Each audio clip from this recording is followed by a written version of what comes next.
A partir de este momento, la radio gira en El Redondel. En El Redondel. Conducción, Nicolás Eleve. El Redondel. Periodismo sin lados oscuros.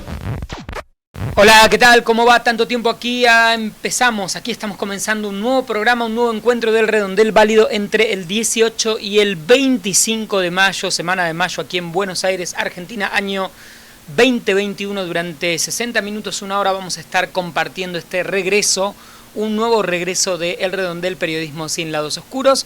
Hacemos periodismo honesto, sin dobleces. Vamos a discutir la actualidad nacional e internacional, lo que pasa en este país, en la Argentina y en el mundo en estos días. Y por supuesto, luego te voy contando cómo podés seguirnos a través de Spotify, a través de nuestro blog, a través de YouTube, distintas alternativas para que escuches, conozcas, leas, descargues El Redondel semana tras semana. Mi nombre es Nicolás Elvi Ramo. Como siempre, comenzamos ya con el primer bloque, el de la actualidad nacional. El destino del país gira entre el Congreso y la Casa de Gobierno. El Redondel. Política.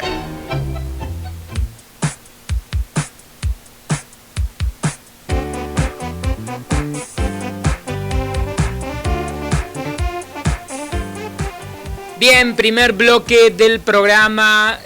Vamos a recordarte, o te recuerdo, cómo estamos en contacto, cómo podés escuchar, compartir, descargar el programa. Primero tenemos un blog, elredondel.wordpress.com. Allí está todo lo que te voy a contar, lo encontrás ahí, los contactos, las redes. Podés escucharnos a través de Spotify en la versión podcast, programa de radio. Esa es una más que buena alternativa. Nos buscás como El Redondel, periodismo sin lados oscuros. Seguirnos en nuestro canal de YouTube, youtube.com/El Redondel. En todas partes te suscribís, compartís, le pones campanita, gustar, seguir, lo que corresponda según la red social. También podés escucharnos en diferentes radios que en distintos puntos de la Argentina incluyen el programa en su transmisión. Y creo que en líneas generales estas son todas las alternativas. En el blog directamente podés escuchar el programa, lo podés descargar, todas las opciones. En un rato te cuento las redes sociales y ahora vamos a repasar las noticias de estos días, los que nos parecen a nosotros los temas más importantes, sin dudas, el coronavirus, como desde que empezó la pandemia y hasta que podamos considerar que la pandemia ha terminado, será uno de los temas más importantes en el mundo, especialmente en la Argentina, todavía con una población vacunada bastante, digamos, amplia en algún punto. Estamos cerca de las 10 y pico de millones de dosis para una población de 45 millones de habitantes. Es un número, pero teniendo en cuenta lo que venimos hablando acá en El Redondel desde diciembre, enero, que son las variantes que surgieron en el continente, especialmente la de Manaus, que es la que circula predominantemente ahora en la Argentina, lo que nos encontramos es con un panorama realmente desolador y realmente preocupante, porque es verdad, la vacunación en personas de riesgo, las que hasta con la cepa anterior llamábamos de riesgo, más de 60, 70, 80, eso está bajo control. La gente más grande no se está enfermando, no está siendo hospitalizada, pero lo decíamos en enero, estas nuevas variantes son muy contagiosas y los médicos, epidemiólogos, infectólogos, gente que está en terapia intensiva, enfermeros, lo van contando todo el tiempo, más allá de que muchos medios no lo cuenten, que es que hay gente que tiene 20, 30, 40 años sin ninguna enfermedad previa, una comorbilidad, ahora que hemos aprendido muchas palabras, que no tienen ningún cuadro de salud especial y sin embargo se enferman muy grave, llegan a terapia intensiva y el porcentaje sigue siendo el mismo. De 10 personas que entran en terapia intensiva, 6 no sobreviven. El número es altísimo en proporción y esto lo que está generando es una mortalidad muy alta y en gente muy joven, que es la gente que está expuesta al virus.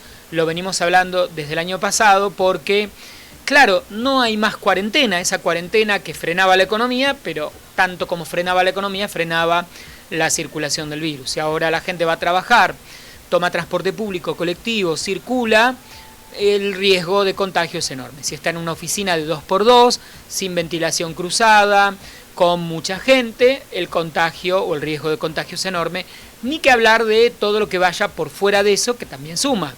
Desde las fiestas clandestinas hasta los encuentros en lugares cerrados, cierto grado de hartazgo natural, todo esto lo venimos hablando, de irresponsabilidad fomentada en muchos casos por gente que lo que busca es que, bueno, haya movimiento económico y si alguien se muere, eventualmente lo reemplazaremos por otro. Hay un poco de eso claramente en este sistema económico, así que, bueno, si te enfermaste después veremos, quizás mueras, quizás no, eventualmente aparecerá un suplente, un reemplazo, contrataremos otra persona en tu lugar y ahí estamos todos poniendo el cuerpo en el día a día, tratando de sostener el trabajo, de ir, de venir, cuidándonos como podemos a pesar de, y en una situación también compleja de la que venimos charlando largo y tendido, porque la sábana corta, si cierro todo, la economía entra en crisis, si abro todo,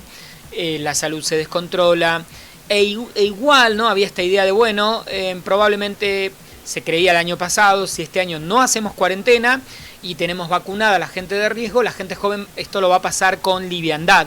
Pero ese era el virus de Wuhan, el del año pasado. Este virus lo que nos muestra es que la gente joven, la verdad, la pasa muy, muy mal y mucha se enferma grave, con consecuencias graves e incluso fallece. Mientras la politización de la pandemia, la Corte Suprema, la autonomía, las clases presenciales, si tienen que ser o no, los ejemplos que vemos en televisión, en estos días veíamos el caso de un programa de televisión que juntó 150 a 200 personas, por supuesto se podría haber resuelto todo de otra manera dentro de un estudio, con el argumento de que como están todos hisopados, esto no implica riesgo. Una tontera grande como una casa, porque sabemos que el hisopado pudo haber dado negativo, la gente estar contagiada y contagiando, porque muchas veces tarda varios días en aparecer el virus en el hisopado. Entonces, lo que queremos plantear es que si tenés 150 personas en un lugar cerrado, en un estudio de televisión, probablemente haya contagios, como estamos viendo que ocurre en el fútbol y en tantas otras circunstancias, con esta idea de, bueno, todo tiene que seguir a pesar de que la gente se muera, que la gente se enferme y las consecuencias que eso puede traer. Bueno, que siga, ¿no? Que la pelota siga, la industria siga, el entretenimiento siga, y no sería nada que siga, sino que me parece que este es un tema del que hemos hablado mucho, es más grave esto de que siga como antes, que siga como si nada hubiera ocurrido en todo este tiempo, como, no es importante tratar de cumplir los protocolos de cuidado, que como venimos planteándolo y diciéndolo, muchos sin duda son cumplibles, y vale la pena intentar ser inteligente a la hora de resolverlos, otros se verá. Más cuidados, más protocolos, más posibilidades hay de que todo funcione.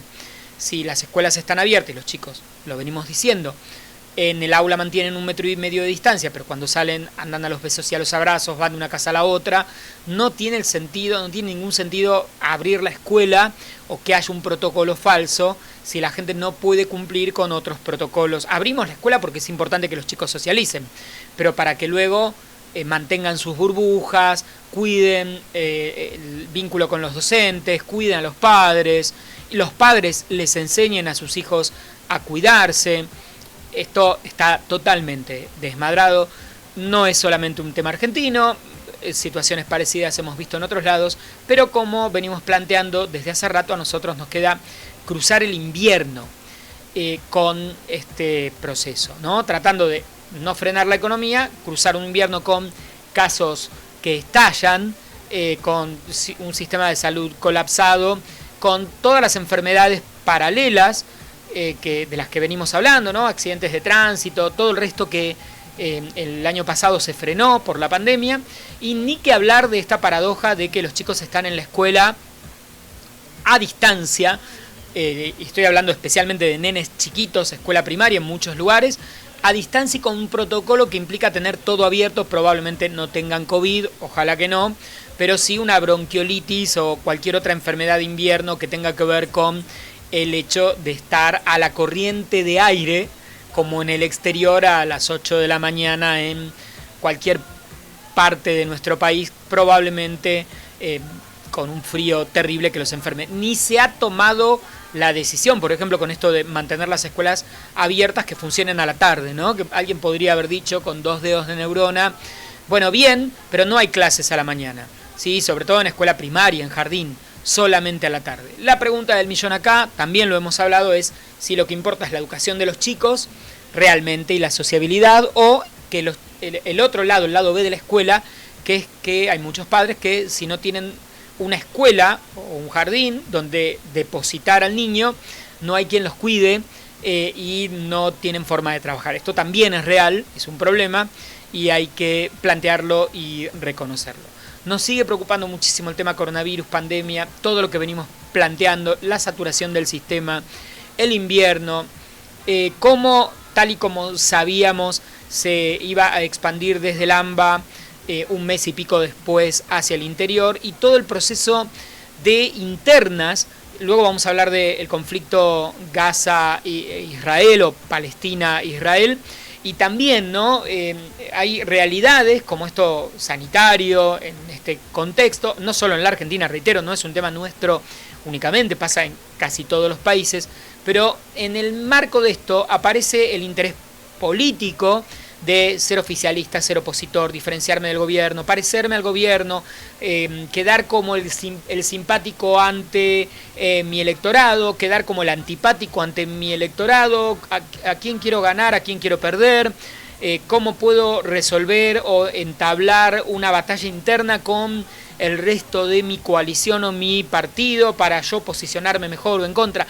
Todo esto ocurre siempre, ha ocurrido 5 años atrás, 10, 20 o 40, en toda la política, en todos los países del mundo. Lo que es terrible es que ocurre en el marco de la pandemia, y con la pandemia, mientras la gente se enferma y se muere, la justicia dice, bueno, no hay pruebas para decir que la gente, que esto sea contagioso, abramos, que cada gobernador decida, el presidente quiere imponer un decreto, la corte interviene de una manera, el gobierno de la ciudad pone apela a la corte para no cerrar las escuelas porque dice que las escuelas no contagian, luego evalúa la posibilidad de cerrarlas porque la situación es que los contagios se dan y enfermos hay.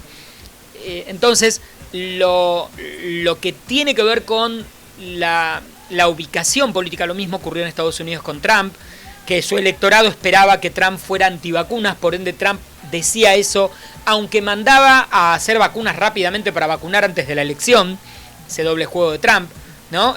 Al electorado había que mostrarle esto de soy antivacunas, pero el que puso todo el dinero en las grandes empresas en Estados Unidos, investigación para avanzar en la vacuna, fue el mismo Trump, pero no podía mostrarse pro vacuna porque hubiera defraudado a parte de su electorado. Todo esto es un caos. Y en esto estamos viviendo en este momento todos turulecos, que me parece que es una palabra políticamente aceptable y de la cabeza, ¿no? Agotados, tensos, emocionalmente afectados, psicológicamente afectados, porque de una u otra manera más directa, mucha gente que ha perdido familiares, gente que se ha enfermado y la están pasando muy mal, pero quienes no, igual, ¿no? Esto se padece, siempre se padece.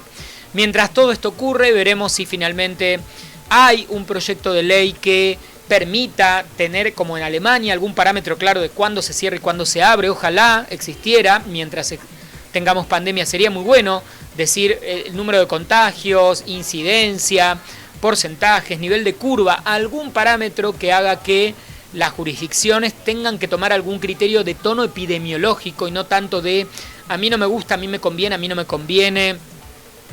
Algo un poco más científico sería muy bueno. Vamos a ver qué ocurre por acá.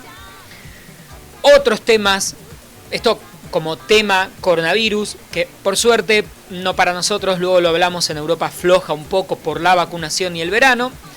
E iremos viendo algunos otros temas que tienen que ver en este ratito con la situación político, económica, social en la Argentina. El tema precios.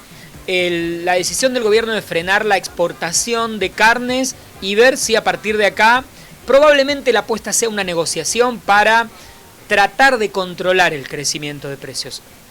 es obvio, es imaginable, el sector exportador, que está teniendo muy buenos números, va a quejarse, seguramente habrá medidas de fuerza.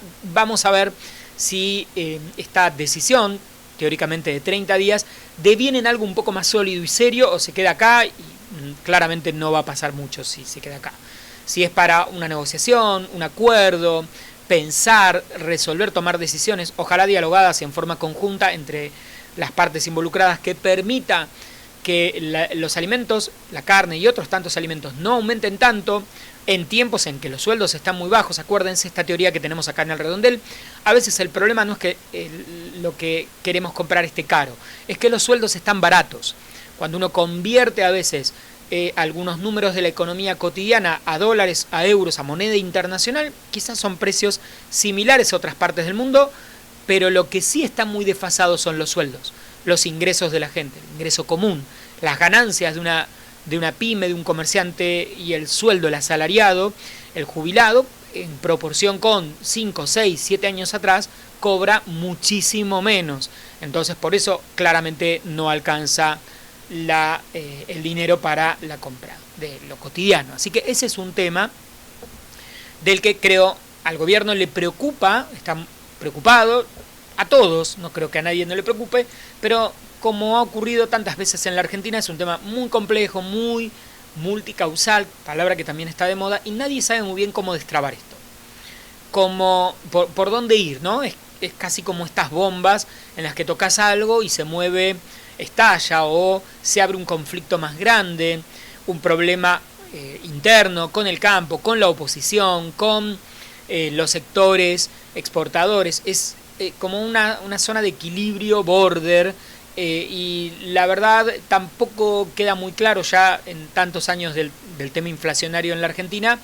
Vamos, todos los gobiernos han probado todo y sin embargo el problema persiste, ¿no? Se ha probado dolarizar la economía, fijar el cambio por ley, devaluar, dejar de emitir, anular la emisión, emitir, y en general en todos los casos prácticamente ha habido inflación, y cuando no ha habido, como en los años 2000, esa compensación tuvo que ver, no hubo inflación, no en los 2000, en los 90, por el 1 a 1, pero se compensó con otros problemas que la economía tuvo, que fue un desempleo atroz, una falta de competitividad con la producción externa, y bueno, la Argentina vivió en los 90 algo que nunca había vivido históricamente, que fue un desempleo del 30, 40%, bueno, números atroces en otras variables. Claro, inflación estuvo bajo control, pero se desindustrializó el país, todos los productos de afuera eran mucho más económicos,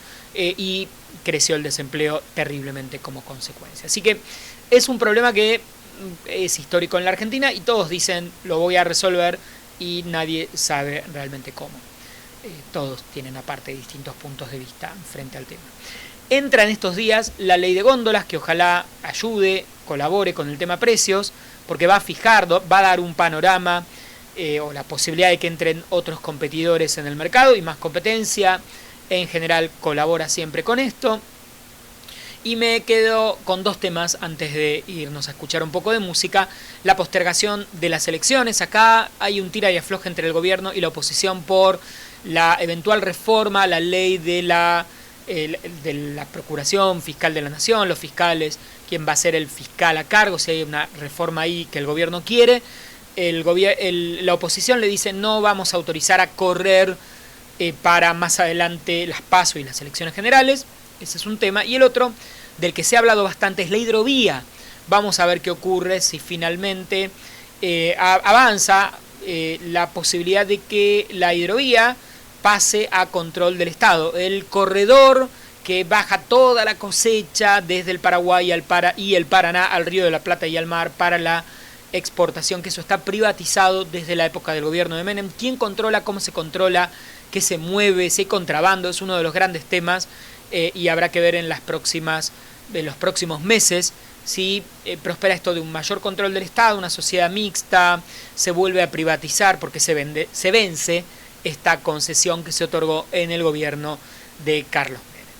Hemos repasado varios temas, ya estamos casi en 20 minutos de programa, si están todos de acuerdo, y si no, lo vamos a hacer igual. En la versión podcast vamos a escuchar un poco de música, tanda, luego llega Eduardo Freddy con la información deportiva, y en la versión YouTube seguiremos con el bloque de información internacional, y tenemos todavía un rato más de El Redondel, periodismo sin lados oscuros, del 18 al 25 de mayo de 2021. No te vayas. Seguimos girando El Redondel. Se comenta, trasciende, se rumorea, se deja escuchar. Lo que se dice por fuera del redondel. Internacionales. ¿Qué cortina para la información internacional? Vamos a repasar cómo está el mundo, planeta del que nunca esperamos demasiado, menos en estos tiempos de pandemia, y las noticias no son para nada positivas en general sobre la situación en el mundo. En estas semanas en las que por cuestiones varias no hubo redondel, no hubo programa, se fueron sumando hechos, como por ejemplo lo que está ocurriendo por estas horas en Colombia, casi como un calco de lo ocurrido en Chile en 2019-2020. Estamos viendo este 2021 con una situación de similares características.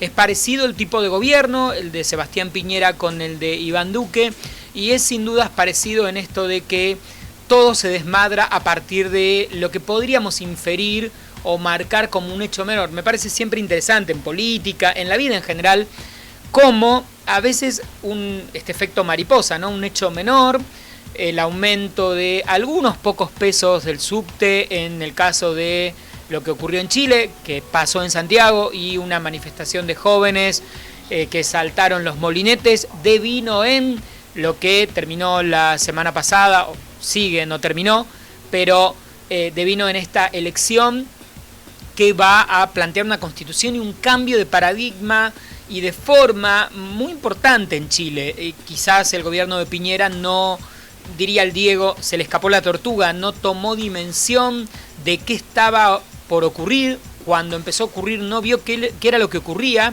trató de reaccionar de una manera como si no ocurriera nada, pero todo pasó y le pasó por encima. En Colombia hay puntos en común. Lo que empezó como una reforma tributaria, como las que ocurren muchas veces en muchos países, como consecuencia de la pandemia, cambios en la manera de cobrar impuestos, ciertos impuestos que aumentaban en cierto rango para las clases medias, el IVA, partes de impuestos que se incrementaban. En la Argentina ha pasado tantísimas veces, pero bueno, está la pandemia y ocurren muchos hechos que se empiezan a encadenar, y lo que tenemos hoy en Colombia es un cuadro realmente problemático, con un gobierno que ha descontrolado la represión.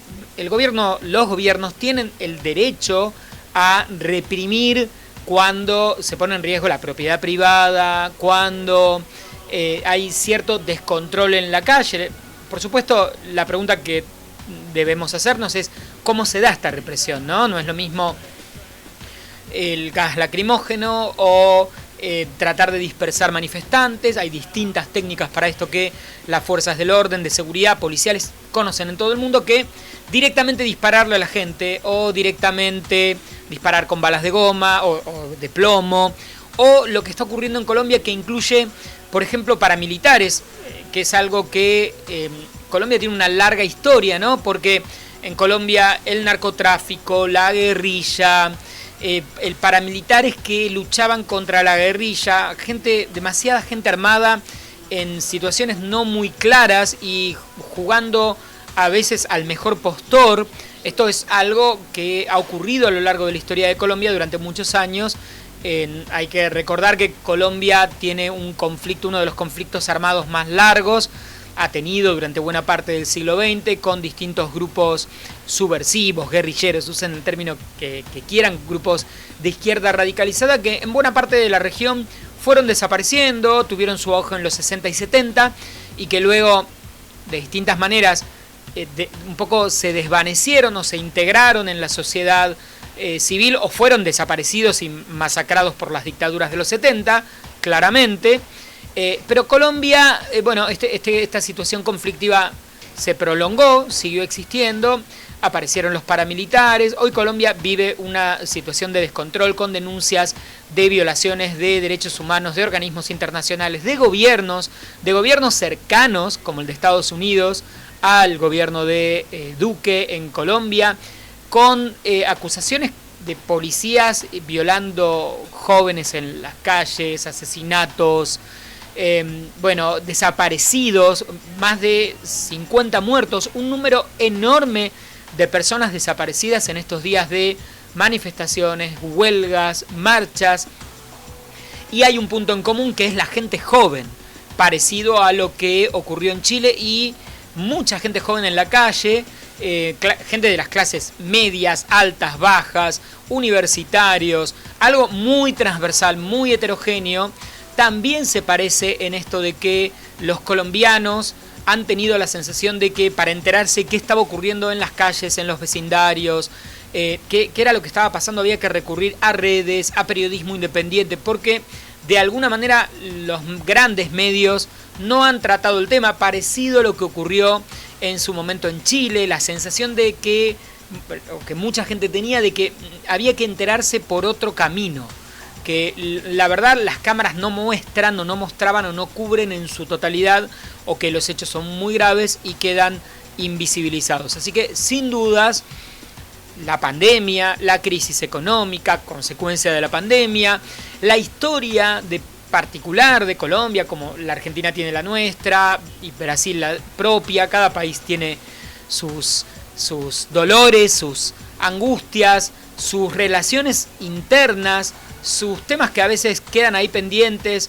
Creo que la Argentina es una interpretación, una idea, no tengo una verdad revelada, pero los argentinos estamos muy acostumbrados a la reacción, ¿no? Somos quejosos, hablamos, decimos cuando algo no nos gusta, peleamos probablemente. La gente sale a la calle en general a favor de, en contra de, del gobierno, del otro, del anterior, del que viene. Ocupamos el espacio público, es común esto de marchas, manifestaciones por partido político, por sindicato, por gremio, por agrupación de trabajadores, por clases altas, medias, bajas. La gente se queja, protesta, sale a la calle. Cuando algo no le gusta, ocupa el espacio público. Estamos más acostumbrados a la catarsis, a esto de salir. Y quizás en otros países muchas veces esto no ocurre hasta que ocurre. ¿Vieron cuando en la vida de una persona aguanta y de golpe aparece todo junto y esto termina como en una especie de estallido personal? Me parece que a veces algunas de estas metáforas o estas analogías entre la vida de las personas y la vida de un país sirven. Y quizás lo de Chile muestra esto, ¿no? Cierta no reacción sobre algunos temas durante mucho tiempo y de golpe es toda la reacción junta. Lo de Colombia podría tener algo que ver también, ¿no? Sociedades en las que quizás es más tradicional, más conservador, más mantener un poco cierta corrección, no hay tantas organizaciones, tantos partidos, no es tan común ni quede tan bien esto de estar en la calle y de golpe algo, la gota que rebalsa el vaso y todo se desmorona y se descontrola. Ojalá algo bueno ocurra. Primero el gobierno de Iván Duque detenga esto, controle lo que el gobierno, es el máximo responsable, siempre es el gobierno, de tomar las decisiones, se investigue qué pasó con los fallecidos, con los desaparecidos, y lo que habrá que ver desde un análisis un poco más político es qué consecuencias va a traer esto a Colombia, porque lo de Chile trajo como consecuencia que ahora los principales partidos que tradicionalmente ganaron las elecciones hayan perdido. Piñera no tiene ni la mayoría de la convencional constituyente, los partidos tradicionales, la democracia cristiana tampoco han ganado, independientes, partidos indigenistas. Hay como una reconfiguración, sectores progresistas o de izquierda que en general en Chile no han tenido cantidad de votos. O sea, hay como una reconfiguración del voto de la sociedad, de qué va a ocurrir encima en una constituyente que va a definir una constitución para el próximo tiempo en Chile. Por lo pronto, si alguien le podría haber dicho o le hubiera dicho a Piñera, fíjate porque algo está pasando acá y reacciona de otra manera, quizás esto para él, para su gobierno y los sectores que él representa, hoy sería distinto. Y algo por el estilo me parece que le pasa a Duque, ¿no? Esta incapacidad de que le vienen avisando, mirá que quizás haya que tomar algunas otras decisiones, estar más allá y, bueno, frenar esto, apaciguar, bueno, ver qué hago. Y pareciera que no está ocurriendo esta reacción, lamentablemente. El otro tema internacional, sin dudas, es lo que está ocurriendo en Gaza y en Palestina, en Israel.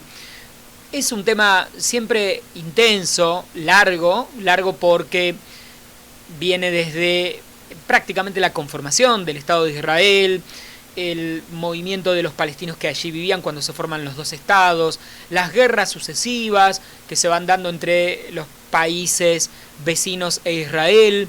Es un conflicto en el que aparecen, por supuesto, en algún punto cuestiones religiosas y culturales, que siempre lo que uno intenta plantear es que los pueblos semíticos, los pueblos del Oriente Próximo, son pueblos que genéticamente son similares, con algunos orígenes, bueno, monoteístas, culturales similares, que han pasado por muchos conflictos, pero como muchas regiones en el mundo.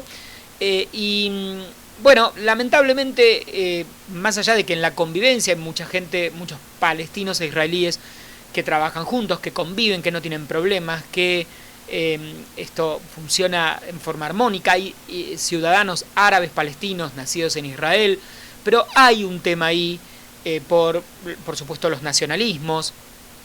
Y hay un tema ahí también, que me parece que era lo que quería plantear y un poco aparecía en el primer bloque, que es este tema de las internas, ¿no? El gobierno de Netanyahu, el problema interno que tiene Netanyahu para gobernar, si no tiene una mayoría o si la tiene, y si otro sector estuvo a punto de quedarse con parte del gobierno, y de golpe aparece o recrudece un conflicto bélico, una guerra. En general es un clásico.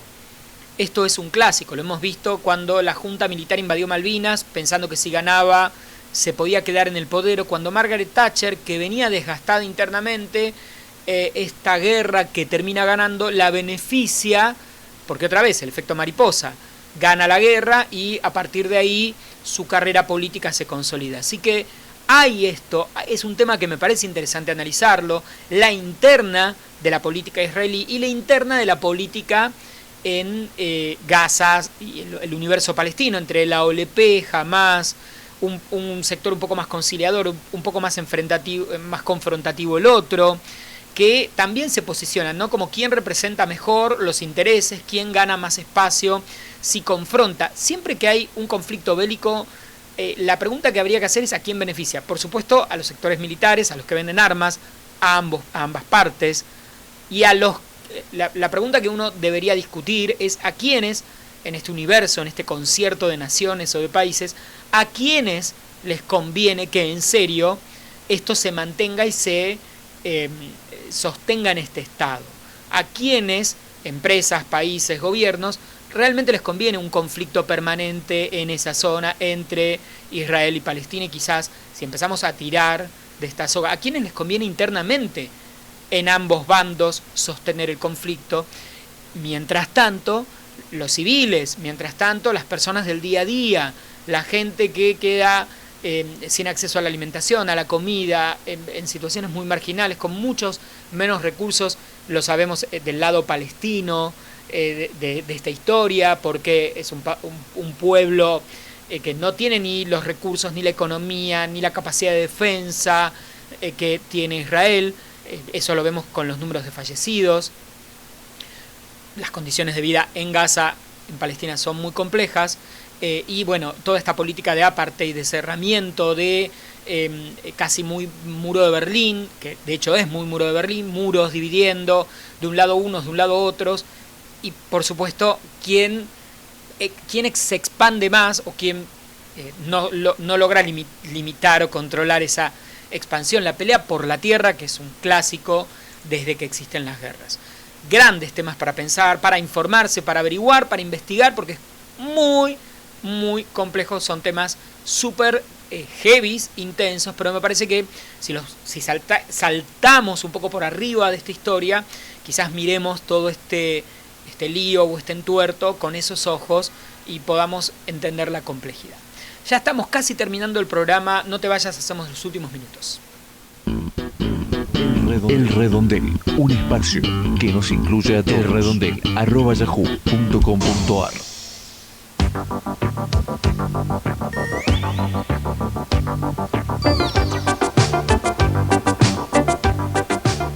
Ya estamos en los últimos minutos de este programa de El Redondel, periodismo sin lados oscuros, válido entre el 18 y el 25 de mayo de 2021. Momento para, lo había dicho antes, que te lo iba a contar, pero no te lo conté, las redes sociales del programa y los contactos.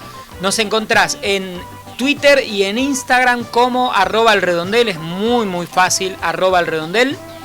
Nos encontrás en Facebook como @elredondelperiodismo o nos buscás El Redondel Periodismo Sin Lados Oscuros o facebook.com/El Redondel Periodismo Sin Lados Oscuros. También tenemos un correo electrónico, tenemos dos, elredondel@gmail.com o elredondel@yahoo. Epa, ¿todavía hay un Yahoo? Sí, yahoo.com.ar. Esas son las direcciones de mail para que nos escribas y te contactes con el programa. Por último, pero no menos importante, tenemos el blog, elredondel.wordpress.com, para que tengas ahí toda la data del programa, veas el contenido en YouTube, descargues la versión completa, como recordamos siempre, la versión podcast, la versión programa completo con música que dura 60 minutos, 1 hora, está ahí directamente en elredondel.wordpress.com. Es la versión que descargan distintas radios que en diferentes puntos de la República Argentina incluyen en su programación este humilde, siempre humilde pero potente programa de radio, programa de tele, como quieras llamarlo. Por último, estamos en YouTube, youtube.com/elredondel, para que veas la versión, en este caso televisiva, que bueno, sí, no es una megaproducción, pero creemos que es bastante decente de El Redondel, ¿sí? Así que ya sabes cómo nos podés contactar por redes sociales, cómo podés mandarnos correo electrónico y también cómo podés escucharnos, suscribirte, seguirnos. Spotify también te recuerdo, ¿sí? En Spotify nos buscás como El Redondel Periodismo Sin Lados Oscuros. Y a mí, en lo personal, me encontrás en mis redes. Mi nombre es Nicolás Elevi, te lo recuerdo, @Nelevi, N-E-L-E, B larga y latina. Y me encontrás en Facebook, en Instagram, en Twitter, en ¿dónde más? En cualquier red social, me encontrás en LinkedIn, en donde quieras me vas a encontrar. En mis otras redes probablemente haciendo otros contenidos siempre sobre medios, periodismo, educación, que son los temas de los que yo hablo y me especializo y sé y conozco. No mucho más por el momento para ir terminando el programa. Me queda simplemente desearles una buena semana. Si todo sale bien, sí, el próximo martes 25 de mayo habrá un nuevo programa de El Redondel Periodismo Sin Lados Oscuros. Y recomendarles que se sigan cuidando. Vamos a esperar en las próximas horas ver cómo sigue el tratamiento de la pandemia desde las decisiones gubernamentales, qué pasa con el gobierno nacional, gobiernos provinciales, Ciudad de Buenos Aires, si hay nuevas restricciones, lo que es muy probable teniendo en cuenta cómo son los números. Ojalá, como veníamos planteando, la situación mejore, y mientras tanto no nos queda, como también lo hemos planteado en algún momento del Redondel, independientemente de los gobiernos y de las autoridades y de los ejemplos que se nos dan, que muchas veces son muy contradictorios, porque pareciera que es importante por momentos la frivolidad de un programa de televisión o el deporte, y la gente se tiene que cuidar o cumplir otros protocolos afuera. Pareciera que hay como ciertos privilegiados. Es un poco injusto este tratamiento de la pandemia que estamos viviendo. Y la verdad, acá no es que queremos que todo el mundo haga cualquier cosa, sino la verdad lo que queremos es que todos cumplamos los protocolos de la misma manera para tratar de minimizar lo más que podamos contagios, consecuentemente enfermos graves y consecuentemente muertes. Esto, acuérdense, es proporcional. Del número de contagios siempre hay un alto número de gente que va a ir a una terapia y un alto número, una proporción importante de gente que va a fallecer. Es matemática pura, está ya estudiado en esta pandemia como en todas. Así que lo que queremos es reducir los contagios hasta que, ojalá, avance mucho la vacunación, y para eso, más allá de que hagan los gobernantes, los empresarios, las autoridades, los dueños del lugar donde trabajamos o quien fuera o fuese, lo único que nos queda es cuidarnos nosotros todo lo que podamos, y cuidarnos nosotros, y de esa manera, sin dudas, cuidar a la gente a la que queremos y a los que no queremos también, a la gente que conocemos circunstancialmente por ahí. Bueno, si nosotros nos cuidamos, terminamos cuidando a todos, a los que queremos y a los que no también. Tengan entonces buena semana, nos estamos viendo en 7 días en un nuevo encuentro de El Redondel, periodismo sin lados oscuros. Besis, y cualquier cosa nos mandan mensajes, nos escriben y nos cuentan qué les pareció el programa, opinan abajo en YouTube, donde quieran, siempre estamos en contacto. Chau. El mundo, la taza de las mañanas, El Redondel, siempre cerca.